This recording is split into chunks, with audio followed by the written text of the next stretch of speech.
একবার বিশাল ঝগড়া, জগন্নাথ আর গিরিরাজ। বলছে তুই মিষ্টিগুলো কেন আগে খাবি? বলছে আমার মিষ্টি পছন্দ। জগন্নাথ বলছে আমারও মিষ্টি পছন্দ। দুজনে খুব ঝগড়াঝাটি করছিল। তারপর শেষমেশ জগন্নাথ না গিরিরাজের সাথে আর পারেনি, না পেরে উঠে একটা হোয়াটসঅ্যাপে একটা চিঠি পাঠিয়ে দিয়েছে ইসকনের যারা পরিচালনা করে। ওরা দেখছি কি ব্যাপার, একটা অভিযোগপত্র জগন্নাথের কাছ থেকে। বলছে যে কি ব্যাপার, আপনার খাওয়া দাওয়ার তো আপনার 56 ভোগের ব্যবস্থা করে দিলাম, তো 56 ভোগ পাচ্ছি থোড়ি, কেন রান্না বান্না হচ্ছে না? বলছে রান্না বান্না হচ্ছে, পূজারি প্লেট নিয়ে মন্দিরে প্রবেশ করছে, মন্দিরে ভোগের প্লেট রাখার পরে যত গন্ডগোল। কেন? বলছে যে গিরিরাজ কি করে, গিরিরাজ কোনো শিষ্টাচার নেই যে বসার আসন দেবে পূজারি, ইদম আসনম, তারপরে পাদ্যম এরকম মন্ত্র বলবে, ওর কোনো শিষ্টাচার, নিজে নিজে বসে যায় আর কোনো হ্যান্ড ওয়াশ করে না, আনক্লিন।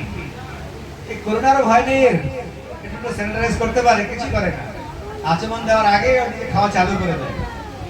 কিন্তু আমার রাগ হচ্ছে এই জন্য যে খাবি তুই খা আগে, কিন্তু আগে বেছে বেছে একদম পনিরের কি বলে শাহী পনিরটা আগে খাবে, পায়েসটা আগে খাবে, পিঠেগুলো আগে খাবে, মিষ্টিগুলো সব আগে। সব আমি যখন খাওয়া শুরু করি তখন মিষ্টি সব শেষ, সব মেরে দেয়, আমি কি খাবো?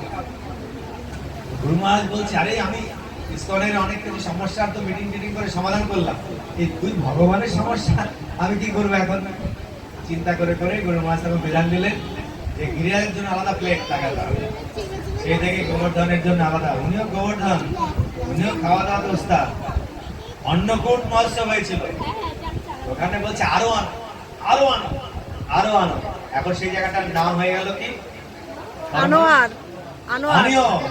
আমাদের নাম অটো থেকে সব যাওয়া হয়, আপনারা যারা যাননি যাবেন। বৃন্দাবন শিক্ষাগুরু তো থেকে ট্যুর করে, পুরীতে ট্যুর করে, ভক্ত সঙ্গে গেলে আলাদা, কারণ ভক্ত সঙ্গে একটা দিব্য আনন্দ। গৌরাঙ্গের ভক্তদের সাথেই ধাম দর্শন করা উচিত। গৌর আমার যে সমস্থান করিল ভ্রমণ রঙ্গে, সে সমস্থান ফেরিব আমি প্রণয়ী ভক্ত সঙ্গে। যেখানে গৌরাঙ্গ মহাপ্রভু গিয়েছেন বৃন্দাবনে, মহাপ্রভু গিয়েছেন, যখন মহাপ্রভু বৃন্দাবনে গিয়েছেন কি হয়েছিল? দুটো পাখি এসে মহাপ্রভুর কাছে কাছে একদম বসে, তারা মহাপ্রভুকে দেখে চিনতে পেরেছে, আরে এই তো এই তো এই তো এই তো সেই প্রভু যাকে আমরা এতদিন ধরে খুঁজছি, আমাদের কানাই। সারি বলছে আমাদের কানাই? বলছে হ্যাঁ আমাদের কানাই, কিন্তু না না কালারটা তো ওরকম নয়, ওনার তো অঙ্গের বরণটা অন্যরকম। কেননা রাধা ভাবত গতি সুবলিতম, উনি রাধারানীর ভাব অঙ্গকান্তি গ্রহণ করেছেন, কিন্তু করলে কি হবে? ওরা তো চিনতে পেরেছে। আর ওরা সকাল থেকে ঘুম থেকে উঠেই ঝগড়া করে। আমাদেরও অনেক সময় হয় বাড়িতে, গৃহস্থ জীবনে কি ময়দা এনেছে, গণেশের আটা, আমাকে বললাম মেয়ে নিয়ে এসছে কি একটা আটা, রুটি ভুলছেই না রুচিগুলো। সুখ সারে ঝগড়া করলেও ওরা কাকে নিয়ে ঝগড়া করে?